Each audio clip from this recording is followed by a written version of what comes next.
안녕하세요. 밤과 직사입니다. 오늘은 에드거 앨런 포의 단편소설을 가지고 왔습니다. 성급한 매장이라는 단편소설인데 1844년에 투고되었고 이 시기에는 생매장에 대한 공포가 꽤 널리 퍼져 있었다고 합니다. 여기서 말하는 생매장은 죽은 줄 알고 시신을 매장했는데 실제는 살아있던 것이었고 땅에 묻혀있을 때 깨어나는 그런 공포를 묘사하고 있습니다. 사망에 대해서 정확한 진단을 하지 못하는 그때 그 시절의 분위기도 느낄 수 있는 것 같았는데요. 조금은 으스스한 분위기가 있긴 하지만 그 특유의 포의 분위기를 느낄 수 있는 그런 단편이었습니다. 그러면 저랑 같이 그때 당시 생매장의 공포가 있었던 그때 그 시절로 같이 한번 들어가 보시죠.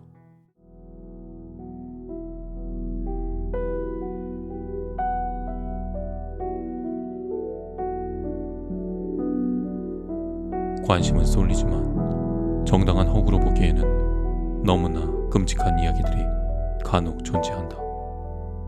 그런 이야기들은 남의 마음을 상하게 하거나 혐오스럽게 하지 않는 한 단순한 낭만주의자들의 이야기 같다. 물론 그런 이야기들은 분명한 진실성이 뒷받침되어질 때에만 타당하다.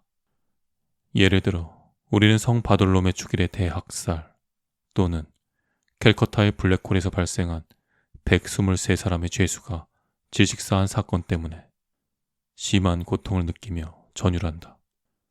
그러나 실제로 일어났다는 이유 때문에 그것은 사실이며 진실이다. 만들어낸 이야기라면 우리는 그것을 단순히 혐오하는 것이다. 나는 역사에 기록된 몇몇 두드러진 대재난에 대해 말했다. 그러나 그 재난에서 상상력을 자극하는 것은 재난의 성격보다는 그 규모이다. 독자들에게 인류 재난을 끝없이 상기시킬 필요는 없을 것이다. 위 얘들은 크나큰 재앙의 일반성보다는 그 참혹함으로 개별적인 사례를 선별했을 뿐이다. 진정한 비참함, 극단적인 재앙은 사실 흔한 것이 아니다. 그 끔찍한 고통은 개인이 견디는 것이지 결코 여러 사람이 견디는 것이 아니다. 그러니 자비로운 신에게 감사할 뿐이다. 생매장당하는 것은 두말할 나위 없이 결국은 죽음을 맞는 운명인 인간에게 주어지는 가장 끔찍한 일일 것이다. 그런 일이 빈번하게 일어난다는 것, 너무나 빈번하게 일어난다는 것은 생각 있는 사람이라면 부인할 수 없을 것이다. 생과 사를 구분하는 경계는 기껏 그림자같이 희미하고 어두울 따름이다. 어디서 삶이 끝나고 어디서 죽음이 시작되는지 누가 말할 수 있단 말인가. 분명한 생명력의 모든 기능들이 완전히 정지할 때 이 완전한 정지가 소위 부유 상태인 병이라는 것을 우리는 알고 있다. 그 정지 상태는 이해 불가능한 생체 구조의 순간적인 정지 상태에 지나지 않는다. 어느 정도의 시간이 지나면 어떤 보이지 않는 신기한 구조는 요술 날개와 마법의 바퀴를 다시 작동시킨다. 생명줄은 느슨해지지 않으며 목숨도 돌이킬 수 없도록 끊어지지 않는다. 그렇다면 그동안 영혼은 어디에 있었단 말인가? 생명이 부유 상태로 있는 이러한 경우는 종종 생매장을 일으킬 수밖에 없다. 이런 것을 고려해보면 수많은 생매장이 실제로 일어났다는 것을 증명하는 의학적인 경험과 일반적인 경험의 직접적인 증거를 찾을 수 있다. 필요하기만 하면 나는 즉시 공인된 예를 100가지라도 들 수 있다. 사건의 성격이 뚜렷하고 그 상황이 독자의 뇌리에 아직 생생한 사건도 얼마 전 볼티모어의 근처의 어느 도시에서 발생했다. 그 사건은 그 도시의 고통에 찬 강한 동요를 퍼뜨렸다. 저명한 변호사이자 존경받는 국회의원의 부인이 갑작스레 이유를 알 수 없는 이상한 병에 걸렸는데 주치의는 도무지 손을 쓸 수 없었다. 많은 고통을 겪은 뒤 그녀는 죽었고 사람들 역시 그녀가 죽었다고 생각했다. 그녀가 실제로 죽지 않았다고 생각하거나 그렇게 생각할 근거를 가진 사람은 아무도 없었다. 그녀는 모든 면에서 사망시 나타나는 일반적인 모습을 하고 있었다. 얼굴은 수척해지고 움푹하게 들어가 있었다. 입술은 대리석처럼 창백했다. 눈에는 빛이 없었고 몸에 온기라고는 없었다. 물론 맥박도 멎었다. 3일 동안 시체는 묻지 않은 채 보관했는데 그 사이 몸은 돌처럼 굳어졌다. 그리하여 간단히 말해서 급속히 부패할 것이므로 서둘러 장례를 치렀다. 그 부인은 선조들의 지하 납골소에 묻혔으며 3년 동안 고이 묻혀 있었다. 3년이 지난 후 석관으로 옮기기 위해 무덤을 팠다. 그런데 맙소사, 혼자 그 관을 연 남편에게 얼마나 끔찍한 충격이 기다리고 있었는지. 관을 세워 뚜껑을 열자 어떤 흰옷을 입은 물체가 그의 팔 안으로 떨어져 덜컥덜컥거렸다. 그것은 아직 완전히 삭지 않은 수의를 입은 아내의 골격이었다. 자세히 조사해보자. 매장 후 이틀 안에 그녀가 다시 살아났다는 것이 분명해졌다. 그녀가 관 속에서 몸부림치자 관은 바닥으로 떨어져 부서졌으며 그녀는 관 밖으로 튀어나오게 되었다. 무덤 안에는 관 왼쪽에 있던 기름이 가득 찬 램프가 텅 빈 채 발견되었다. 그러나 그것은 증발로 없어졌을 수도 있다. 그 끔찍한 방으로 내려가는 계단 맨 윗부분에는 커다란 관 조각이 있었다. 그 관 조각으로 보아 그녀는 철문을 두드려 자신이 살아있음을 알리려 애쓴 것 같았다. 그러는 동안 그녀는 기절했거나 극심한 두려움으로 죽은 것 같았다. 쓰러지면서 내부에 있던 철조물에 수의가 걸렸을 것이다. 그렇게 해서 그녀는 꼿꼿하게 선 채 부패해 있었을 것이다. 다른 한 예로 1810년 프랑스에서 생매장이 일어났는데 주변 상황으로 보아 사실이 허구보다 더 이상하다는 말이 인정할 정도였다. 이야기의 주인공은 빅토리느 라프르카드라는 미혼 여성으로 그녀는 부유하고 명망이 있는 가문의 딸로 뛰어난 미모를 지니고 있었다. 그녀의 수많은 청혼자 가운데 줄리앙 보시에라는 가난한 문학 청년이자 기자인 젊은 사내가 있었다. 그 사내의 능력과 애정 표현은 그녀의 주의를 끌어 그 사내는 그녀가 자신을 사랑하는 줄 알았다. 그러나 결국 그녀는 가문에 대한 긍지 때문에 은행가이자 유명한 외교관인 르넬레 씨와 결혼했다. 결혼 후 남편은 그녀를 무시한 듯한데 분명한 것은 그녀를 학대했다는 것이다. 그와 함께 보낸 고통스러운 몇 년 후에 그녀는 죽었다. 적어도 그녀의 상태는 그녀를 본 모든 사람을 속일 정도로 죽음과 유사했다. 그녀는 묻혔다. 지하 납골소가 아닌 그녀가 태어난 마을의 무덤에 묻혔다. 절망에 가득 찼지만 여전히 강한 애정의 기억을 가진 채 줄리앙 보시에는 파리에서 그 마을이 있는 먼 지방으로 여행을 떠나왔다. 시체를 발굴해 그 치렁치렁한 머리단을 차지할 다소 로맨틱한 목적으로 그는 무덤에 닿았다. 자정 무렵 그는 땅속에서 관을 파내 그것을 열어 머리칼을 자르려 했다. 그때 그는 사랑스러운 눈이 감기지 않은 것을 보고 몸이 얼어붙었다. 사실인즉 그녀는 살아있는 채 묻힌 것이었다.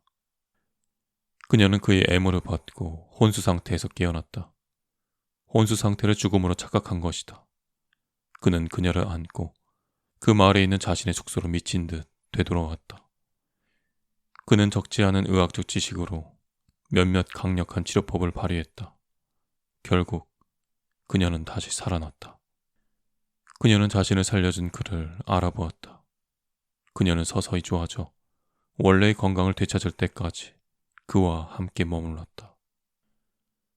그녀의 마음은 확고하지 않았지만 이 마지막 사랑의 교훈은 마음을 정하기에 충분했다. 그녀는 자신의 마음을 보쉬에게 주었다.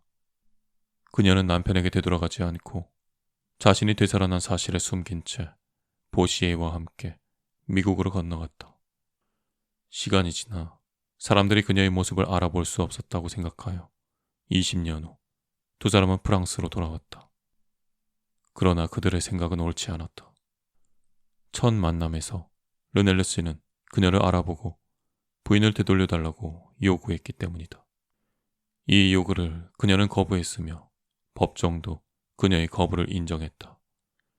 특정한 여건으로 오랜 시간이 지나 남편으로서의 권리가 실제적인 측면에서 뿐만 아니라 법적으로도 소멸됐다고 법원은 결정했다. 높은 권위와 명성을 가진 정기 간행물인 치러지 컬지는 몇몇 미국 서점들이 번역해 출판하는데 최근 후에 아주 비참한 사건의 내역이 실렸다. 거구에 아주 건강한 어느 포병대 장군이 사나운 말을 타고 달리다 낙마했다. 장군은 머리에 심한 타박상을 입고 곧 의식을 잃었다. 두개골이 약간 부서졌으나 위급한 상황은 곧 닥치지 않았다. 머리 치료도 성공적으로 마쳤다. 그러나 피를 흘렸고 안정을 취하기 위한 다른 방법들을 동원하는 과정에서 그는 점점 더 가망 없는 혼수 상태로 빠져 결국 사람들은 그가 죽었다고 생각했다. 날씨가 더웠으므로 사람들은 정신없이 서둘러 그를 공동묘지에 묻었다. 장례식은 목요일이었다. 그 주 일요일 여느 때처럼 묘지에는 많은 방문객들로 붐볐다. 그런데 정오경에 큰 동요가 일어났다. 어느 농부가 그 장교의 무덤 위에 앉아있는 동안 마치 누군가가 몸부림치듯 땅바닥이 분명히 움직였다고 단언했기 때문이다. 처음에는 그의 확언에 주의를 기울이는 사람은 거의 없었다. 그러나 그가 몹시 두려움에 떨며 완고하게 주장하자 사람들은 당연히 관심을 가지게 되었다. 급히 삽질을 했는데 무덤 속의 관은 형편없이 얕게 묻혀져 있었다. 몇 분이 지나 무덤 속의 흙을 다 퍼내자 그곳에 묻힌 사람의 머리가 나타났다. 그때 그는 죽은 것 같았다. 그는 관 안에 거의 꼿꼿이 누워 있었는데 관 뚜껑은 끈질긴 몸부림으로 인해 부분적으로 위로 올라와 있었다. 그는 인근 병원으로 옮겨져 기절 상태이지만 아직 살아있는 상태라고 밝혀졌다. 몇 시간이 지나자 그는 다시 살아났으며 가족과 친구들을 알아보았다. 그는 겨우 입을 열어 무덤 속에서의 고통에 대해 말했다. 그의 이야기를 종합해보면 그는 매장될 당시 약 1시간 이상 동안 무감각 상태로 넘어가기 전에 살아있음을 의식했던 것이 분명했다. 무덤은 공기가 매우 잘 통하는 토양으로 아무렇게나 채워져 있었으므로 공기가 들어올 수 있었다. 그는 머리 위로 사람들의 발자국 소리를 들었으며 사람들이 그의 소리를 들을 수 있도록 발버둥 쳤다. 깊은 잠으로부터 그를 깨운 것은 묘지 내부의 소란 때문이었으며 그는 정신을 차리자마자 자신이 처한 처지에 끔찍한 공포를 느꼈다. 기록에 따르면 그는 잘 적응하여 거의 회복되는 것 같았으나 엉터리 의학 실험의 희생자가 되고 말았다. 갈바니 전류를 이용하자 그 경우에 가끔 쏟아내는 황홀경의 발작 상태에 빠져 갑자기 숨을 거두게 된 것이다. 갈바니 전류 이야기가 나오니 아주 유명하고 특이한 문제의 사건이 기억 속에 떠오른다. 그 전류의 작용으로 런던의 어느 젊은 변호사가 다시 살아났는데 그는 이틀 동안 매장되어 있었다. 이 사건은 1831년에 일어났는데 그 당시에는 많은 사람들로부터 대단한 화제를 불러일으켰다. 에드워드 스테이트 폴트는 겉으로 보기에는 발친 티푸스로 죽었는데 이례적인 증상을 동반했으므로 의사 친구들의 호기심을 자극시켰다. 겉으로 보기에 그가 죽었다고 판단하자 친구들은 부검을 요청했으나 허가를 받지 못했다. 흔히 그렇듯이 그런 거절을 당하자 의사들은 시체를 발굴해 몰래 여유롭게 해부를 했다. 런던에 상당히 많았던 시체 도둑들이 훔친 시체로 당시 의사들은 비밀리에 해부를 할 수 있었다. 장례를 지낸 지 3일 후 그의 사체는 2-3m 깊이의 무덤에서 파헤쳤다. 그리곤 개인 병원의 한 수술실로 옮겨졌다. 부검은 먼저 복부를 약간 절개하면서 시작되었다. 그리고 부패되지 않은 시신에 전류가 가해졌다. 뒤이어 또 다른 실험을 계속하자 어떤 면에서도 특이한 효과는 뒤따르지 않았다. 그러나 예외적인 것은 살아있는 상태처럼 경련작용이 한두 번 일어난다는 것이었다. 부검 시간은 점점 흘러갔다. 날이 밝아오고 있었다. 결국 의사들은 즉각 해부해야 한다고 결정했다. 그러나 어느 누군가가 자신의 이론을 실험해보기를 간절히 원했으며 흉부 근육에 전류를 통하게 해보겠다고 주장했다.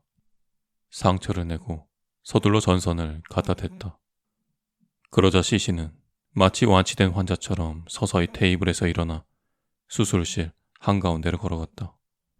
뒤이어 그는 잠시 동안 불편한 마음으로 그의 주위를 바라보았다. 그리고 나서 그가 말했다. 그가 말한 것을 사람들은 알아들을 수 없었다. 그러나 말은 분명히 했다. 발음도 분명했다. 말을 마친 다음 그는 무겁게 바닥에 쓰러졌다. 잠시 동안 모든 것은 공포로 마비되었다.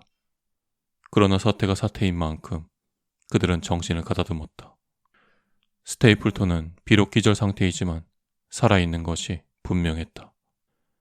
그가 다시 살아나 급속히 건강을 회복하고 사람들과 어울리게 되었을 때 잠시 동안 의사들은 그가 소생했다는 사실을 감추었다. 그들의 놀라움과 대단한 경악은 쉽게 상상할 수 있을 것이다. 그러나 이 사건의 가장 흥미진진한 특이함은 스테이플턴이 직접 말한 것에서 찾을 수 있다. 그는 완전히 의식을 잃었던 적은 단 한순간도 없다고 말했다. 다소 흐릿하고 혼란스럽지만 그는 자신에게 일어난 모든 것을 알고 있었다. 의사가 죽었다고 말한 순간부터 병원 수술실 바닥에 기절해 쓰러질 때까지 그는 모든 것을 알고 있었다. 나는 살아있어. 그것은 그가 해부실이라는 것을 알아차렸을 때 온갖 애를 써서 말하려고 한 사실이었다. 사람들은 그 말을 알아듣지 못했다. 이와 같은 이야기들을 계속 열거하는 것은 쉬운 일이지만 그만두려 한다. 왜냐하면 때이른 매장이 일어난다는 사실을 확고히 할 필요는 없기 때문이다. 사건의 성질 때문에 그런 일을 관찰하기란 거의 불가능하다.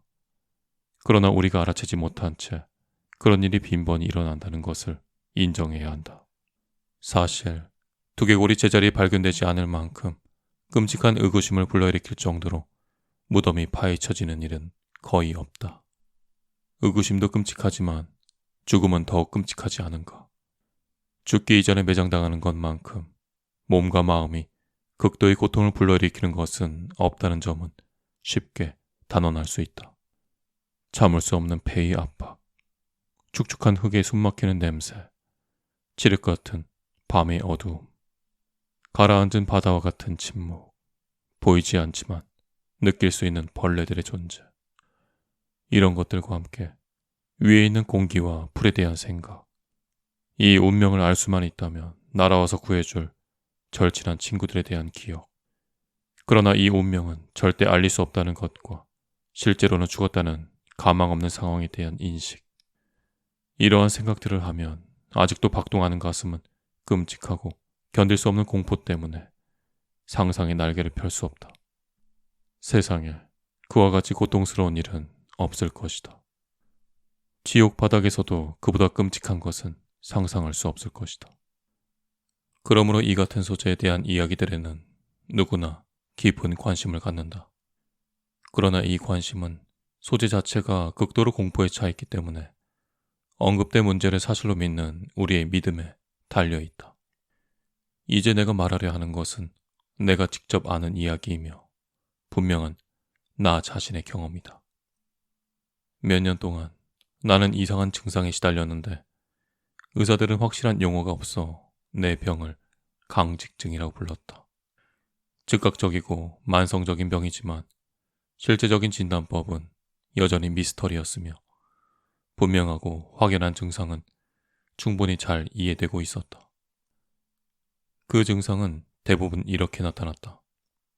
간혹 환자는 심각한 기절 상태로 단 하루 혹은 더 짧은 시간 동안 누워있다.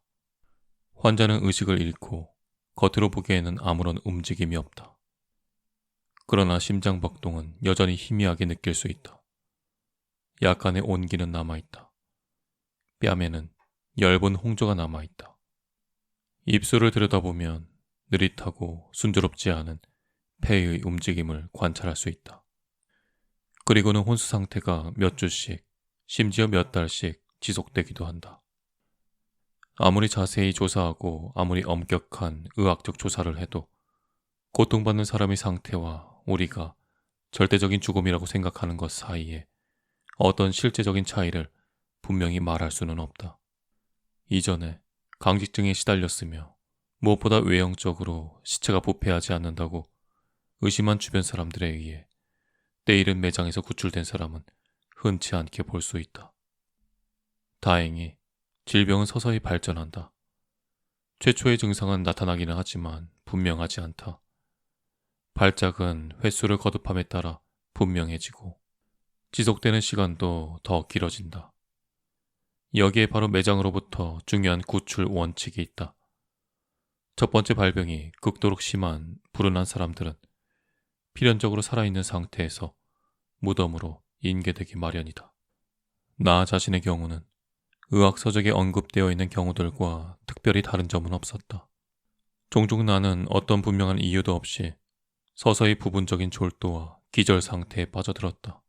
고통도 없고 움직일 능력도 없고 더 분명히 말해서 생각할 능력도 없지만 생명과 내 침대를 둘러싼 사람들의 존재는 희미한 혼수 상태에서 알 수 있는 그런 상태로 있었다.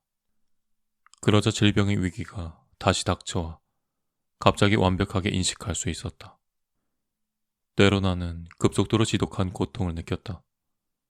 나는 점점 더 아파왔고 감각이 무뎌졌으며 몸에 한기가 돌고 어지러워 금방 잠들고 말았다. 그리고 나서 몇 주 동안 모든 것은 텅 비고 칠흑같이 거먹고 조용하게만 느껴졌다. 우주가 무가 되었다. 완전한 무. 그 이상은 없었다. 이러한 상태에서 깨어나면 인식하는 속도에 비례해 깨어나는 상태는 늦어진다. 친구도 없고 집도 없이 너무나도 더디고 너무나도 지쳐서 주위에 떨며 긴 한겨울 밤 내내 거리를 배회하는 거지에게 날이 밝아오듯 내게 영혼의 빛이 되돌아왔다. 그러나 혼수 상태에 빠지기는 했지만 일반적인 내 건강 상태는 좋은 것 같았다. 어떤 유행성 질병에 걸린 것도 알아차리지 못했다. 그렇지 않다면 정상적인 수면 상태에서의 특이성은 병이 재발한 것으로 간주할 수 있을 것이다. 잠에서 깨어나자마자 나는 감각을 되찾고 몇 분 동안 몹시 당황스럽고 혼란스러운 상태에 있었지만 일반적인 정신적 능력은 바로 되찾을 수 없었다. 특히 기억력은 완전히 휴지 상태였다. 그 모든 것 속에서 나는 신체적인 고통은 없지만 정신적인 고통은 무한하다는 것을 깨달았다. 나의 상상은 시체 안치소로 옮아갔다. 나는 벌레와 무덤과 비문에 대해 말했다. 나는 죽음의 몽상에 빠졌다. 두뇌는 움직이는 상태에서 때이른 매장에 대한 상상에 빠졌다. 나에게 닥친 끔찍한 위험이 밤낮으로 내 정신을 앗아갔다.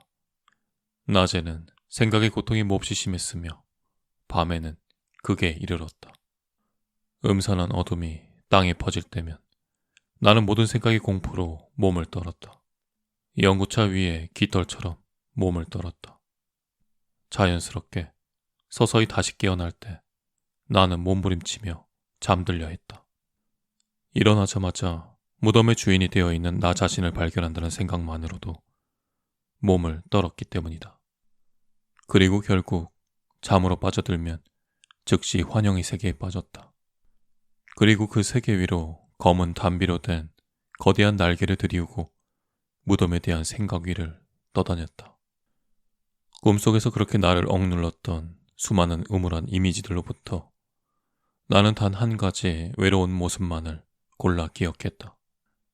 나는 평소보다 더 오랫동안 더 깊게 강직증 혼수 상태에 빠져 있었던 것 같다. 갑자기 내 이마 위로 얼음 같은 차가운 손이 다가와 내 귀에 대고 조바심 내며 일어나 라고 속삭이는 떨리는 음성이 들려왔다. 나는 똑바로 일어섰다. 주위는 완전히 어두웠다. 나는 나를 일으킨 그의 형상을 볼 수 없었다. 혼수 상태에 빠진 기간도, 내가 누워있던 장소도 나는 기억할 수 없었다. 나는 움직이지 않은 채 누워 생각을 기억해내려고 애썼다. 그러자 차가운 손이 내 손목을 거칠게 잡고 성미 급하게 흔들어대며 떨리는 목소리로 다시 말했다. 일어나. 내가 일어나라고 하지 않았나? 그런데 당신은 도대체 누구십니까? 나는 물었다. 그러자 슬픈 음색으로 그 목소리가 대답했다. 내가 사는 곳에는 내 이름이 없다. 나는 죽어야 할 운명이지만 나는 악마이다. 나는 무자비하지만 불쌍히 여긴다. 내가 떨고 있는 것을 넌 느끼지 않는가? 말하는 동안 내 이빨은 떨리는데 끝도 없는 밤의 추위로 떨리는 것이 아니지. 하지만 이 끔찍함은 견디지 못하겠어. 어떻게 넌 조용히 잘 수 있는 거지? 나는 이 고통스러운 외침으로 견딜 수가 없어. 이 광경들은 내가 견딜 수 있는 것 이상이지. 일어나. 외부 세계의 밤으로 나와 함께 무덤으로 향하자고. 이건 끔찍한 광경이 아닌가? 자, 보라고. 나는 보았다. 그 보이지 않는 형상은 여전히 내 팔목을 움켜잡은 채 모든 인류의 무덤이 열리도록 했다. 그리고 각각의 무덤에서는 인을 함유한 부패할 때 나오는 희미한 광선이 새어나왔다. 그 빛으로 인해 나는 후미진 구석을 볼 수 있었다. 슬프고 죽은 듯한 잠에 빠진 수의를 입은 시체가 벌레와 함께 누워있는 것이 보였다. 그러나 실제로 잠을 자는 사람은 전혀 잠에 들지 않은 사람보다 수백만은 훨씬 적었다. 그리고 희미한 몸부림이 있었다. 그리고 되게 슬픈 불안감이 있었다. 수많은 졸도를 반복하여 묻힌 사람들의 수위에서는 음울한 바스락거리는 소리가 났다. 그리고 조용히 잠든 것 같아 보이는 사람들은 대부분 원래 묻혔던 딱딱하고 불편한 위치를 상당히 혹은 약간씩 옮긴 것을 알 수 있었다. 내가 바라보고 있을 때 그 목소리는 다시 내게 말을 했다. 이 얼마나 측은한 광경인가. 내가 대답할 말을 찾기도 전에 그 형상은 움켜쥐고 있던 내 손목을 놓아주었다. 인을 포함한 광선도 사라졌으며 무덤은 갑작스런 소동으로 닫혀졌다. 그러는 동안 무덤에서는 절망적인 고아음의 소동이 일어났다. 그가 다시 말했다. 신이시여. 이 얼마나 측은한 광경이란 말인가. 이렇게 밤에 나타나는 환상들은 깨어있는 시간 동안 그 끔찍한 영향을 발휘했다. 신경은 완전히 약해졌으며 나는 영원한 공포의 노예가 되었다. 나는 말 타는 것을 주저했으며 걷거나 집 밖으로 나가는 모든 운동을 꺼리게 되었다. 사실 내가 혼수 상태에 빠지는 경향이 있는 것을 아는 사람들이 나를 금방 찾아내리라고 믿을 수 없었다. 그렇지 않으면 나는 일반적인 기절 상태에 빠져 나의 원래 상태를 확인하기 전에 묻힐 수도 있는 것이다. 나는 절친한 주위 사람들의 간호와 연대감도 의심이 갔다. 보통 때보다 혼수 상태가 더 길어지면 그들이 나를 회복 불가능하다고 간주할 것이라고 생각하면 몸서리가 쳐졌다. 심지어는 내가 골칫거리이므로 증상이 길어지면 나를 없앨 충분한 변명으로 간주하고 기뻐할 줄도 모른다는 생각으로 두려워했다. 그들은 너무나도 엄숙한 약속으로 나에게 재차 확인시키려 노력했지만 아무 소용이 없었다. 나는 어떤 상황에서도 실제적으로 부패가 진행되어 다시 살아나는 것이 불가능해질 때까지 나를 묻지 말라는 신성한 맹세를 강요했다. 그리고 나서 나는 죽음에 대한 공포에 대해서는 어떤 이성적인 판단에도 귀를 기울이지 않았으며 어떤 위로도 받아들이지 않았다. 나는 1년의 정교한 예방 조치에 들어갔다. 무엇보다도 가족 지하 납골당을 개조하여 안에서 쉽게 열 수 있도록 했다. 무덤 아래로 들어가 있는 긴 지뢰를 조금만 누르더라도 철제문이 열리도록 했다. 공기와 빛이 자유롭게 들어갈 수 있게 개조했으며 받고자 하면 관 안에서 즉시 음식과 물을 편리하게 받을 수 있도록 했다. 이 관은 헝겊 따위로 부드럽게 속을 대었으며 뚜껑을 달았다. 뚜껑은 지하 납골 소문에 스프링을 달아 시체가 조금만 움직이더라도 충분히 자유롭게 열릴 수 있도록 해두었다. 이 모든 것 이외에도 납골소 지붕 위에는 거대한 종을 달았다. 그 종을 단 줄은 관 안의 구멍을 통해 이어져 있어 시체의 손에 고정되도록 했다. 그러나 맙소사, 사람의 운명에 대한 경계가 무슨 소용이 있단 말인가.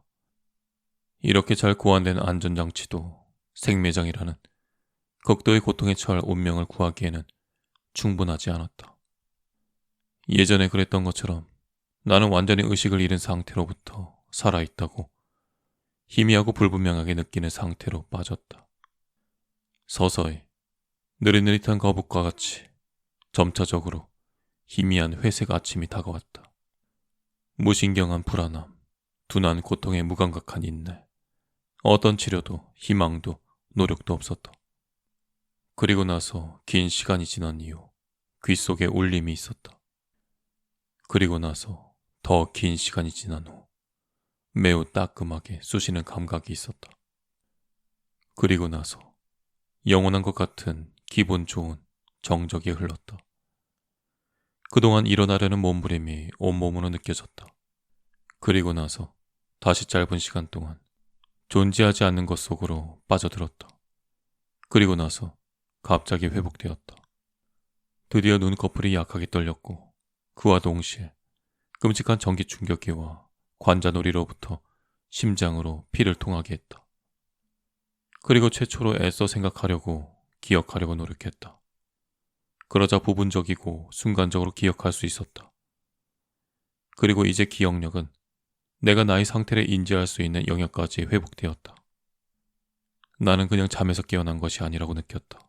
나는 강직증에 빠졌다는 것을 기억할 수 있었다. 그리고 드디어 마치 거대한 바다가 몰려오듯 내 떨리는 마음에 소름 끼치는 생각인 음울한 위험이 드리워졌다. 이러한 환상에 사로잡힌 후 몇 분 동안 나는 꼼짝하지 않고 그대로 있었다. 나는 움직이를 엄두려내지 못했다. 나는 내 운명을 납득시키려는 노력을 감히 할 수 없었다. 그러나 내 마음속에는 그것이 분명하다고 속삭이는 무언가가 있었다. 절망. 어떤 다른 끔찍한 것도 아닌 절망 때문에 오랜 망설임 끝에 무거운 두 눈을 뜰 수 있었다. 나는 두 눈을 떴다. 주위는 어두웠다. 온통 어두웠다. 나는 발작 상태가 끝난 것을 알 수 있었다. 질병의 위기는 오래전에 지나갔다. 이제 시력은 완전히 회복됐다. 그러나 주위는 칠흑같이 어두웠다. 빛이라고는 한 줌도 없는 밤 같은 어둠이었다. 나는 고함을 지르려 했다. 그러자 입술과 바짝 마른 혀가 경련하듯 같이 움직였다. 그러나 동굴 같은 폐로부터는 아무 소리도 나오지 않았다. 폐는 어떤 거대한 산의 무게에 눌린 것처럼 애써 숨을 들이쉴 때마다 숨을 헐떡이며 심장과 함께 고동쳤다. 이렇게 소리 지르려 할 때 턱의 움직임은 마치 죽은 상태처럼 위로 올라와 있었다. 그리고 어떤 딱딱한 물체 위에 누워있는 듯한 느낌이 들었다. 그리고 그 비슷한 것이 내 양 측면을 꽉 조여왔다. 이제까지는 감히 사지를 움직여볼 생각도 하지 못했다. 그러나 이제 두 팔을 격렬하게 들어올렸다. 하지만 팔과 팔목은 묶인 채 있었다. 팔로 어떤 단단한 목재를 쳤는데 그것은 내 얼굴에서 15cm도 안 되는 높이에서 길게 내 몸 위로 뻗어 있었다. 결국 나 자신이 관 안에 누워있다는 것에 의심의 여지가 없었다. 끝없는 비참함 속에서 희망의 천사가 부드럽게 다가왔다. 예방 조치가 떠올랐기 때문이다. 나는 몸을 움츠리고 관뚜껑을 열기 위해 온갖 노력을 다 기울였다. 나는 종과 연결된 줄을 찾기 위해 발목을 뻗었다. 그러나 찾을 수 없었다. 그러자 마음의 안정은 영원히 사라져버리고 훨씬 더 엄연한 절망이 다가왔다. 내가 그렇게도 조심스럽게 준비해서 무덤 속에 넣어둔 것이 없다는 것을 알아차렸기 때문이다. 그리고 나서 갑자기 강하고 특이한 축축한 흙냄새가 콧속을 찔렀다. 결론은 분명한 것이었다. 나는 지하 납골당에 있는 것이 아니었다. 나는 집에 없는 동안, 즉 모르는 사람들 사이에 있는 동안 혼수 상태에 빠졌으며 기억할 수 없는 동안 사람들이 나를 개처럼 묻었다. 평범한 관에 못을 박고 어떤 이름 없는 무덤에 나를 영원히 깊이 깊이 묻어버린 것이다. 이런 끔찍한 믿음이 내 마음속으로 강하게 밀려 들어오자 나는 다시 크게 소리를 지르려 발버둥 쳤다. 이 두 번째 시도로 나는 소리를 지르는 데 성공했다. 길고 끔찍한 계속 울리는 고통의 고함 소리가 지하 공간을 통해 다시 울렸다. 이봐, 저기. 어떤 쉰 목소리가 대답했다. 이게 무슨 일이지? 두 번째 목소리가 말했다. 저거 꺼내자고. 세 번째가 말했다. 심술궂은 고양이가 우는 소린데 도대체 무슨 말을 하는 건가? 네 번째가 말했다. 그러자 나는 지나가는 사람들의 말에 사로잡혀 나도 모르게 몸을 떨었다. 그들은 혼수 상태로부터 나를 일으켜주지 않았다. 고함칠 때 나는 완전히 깨지 않았기 때문이었다. 그러나 그들 때문에 나는 기억력을 완전히 되찾을 수 있었다. 이 사건은 버지니아주의 리치몬드 근처에서 일어났다. 나는 친구 한 명을 데리고 제임스강 강둑을 따라 몇 마일 내려가 총 사냥을 했다. 밤이 다가올 무렵 폭풍이 닥쳐왔다. 강에 정박하고 있던 작은 배의 선실이 우리가 유일하게 머물 수 있는 곳이었다. 우리는 그것을 이용해 그날 밤을 선실에서 보냈다. 배에는 2개의 선실이 있었는데 나는 그중 한 선실에서 잠을 잤다. 70톤 정도의 작은 범선의 선실이야 설명할 필요도 없으리라. 내가 묵은 선실에는 아무런 침구도 없었다. 그 두께도 40cm 정도였다. 침대에서 머리 위의 거리와 바닥의 거리는 거의 같았다. 나는 그곳에 억지로 밀치고 들어가는 것이 매우 힘들 것이라고 생각했다. 그럼에도 불구하고 나는 깊은 잠을 잤다. 꿈을 꾸거나 악몽에 시달린 것이 아니었으므로 내 앞에 펼쳐진 모든 것은 당연히 내가 처한 상황으로부터 나온 것이었다. 선잠에서 깨어난 뒤 한참 동안 나는 여느 때의 내 생각으로부터 정신을 되찾고 특히 기억을 되찾는 것이 어려웠다. 나를 흔들어 깨운 것은 배의 인부들이었다. 어떤 사람들은 배에서 짐을 내리고 있었는데 그 짐에서 흙 냄새가 났다. 턱 주변에 묶은 것은 짐 구형 모자 대용으로 머리에 묶었던 비단 손수건이었다. 그러나 그 당시 견디었던 고통은 생매장의 고통에 버금가는 것이었다. 그 고통은 무서웠으며 상상할 수 없을 만큼 끔찍했다. 그러나 악으로부터 선이 나왔다. 바로 그 극단적인 상황이 놀라운 변화를 내 정신에 가져다 주었기 때문이다. 내 정신은 원래의 정신을 되찾았다. 나는 배 위로 올라갔다. 나는 힘차게 몸을 움직였다. 나는 자유로운 천상의 공기를 들이마셨다. 나는 죽음 위의 다른 주제에 대해 생각했다. 나는 의학서적을 버렸다. 부찬을 불태웠다. 밤의 명상은 읽지 않았다. 교회에 관한 야단스러운 이야기, 도깨비 이야기, 이런 것들은 전혀 읽지 않았다. 간단히 말해서 나는 새로운 사람이 되어 다른 사람의 삶을 산 것이다. 그 기억도 생생한 밤으로부터 나는 납골당에 대한 나의 모든 인식을 불식시켰으며 그와 함께 강직증도 사라졌다. 그것은 아마 강직증의 원인이었다기보다는 결과였을 것이다. 정신이 또렷한 이성에도 우리의 슬픈 인류가 지옥과 유사하다고 생각하는 순간들이 있다. 그러나 사람들은 벌받지 않고 지하세계를 돌아볼 수 있는 악마가 아니다. 아, 매장의 공포는 온전히 환상적이라고 생각할 수 없다.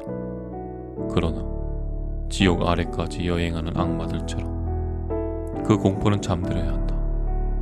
그렇지 않으면 우리를 집어삼킬 것이다. 그들은 잠으로부터 고통받아야 한다. 그렇지 않으면 우리는 죽는다.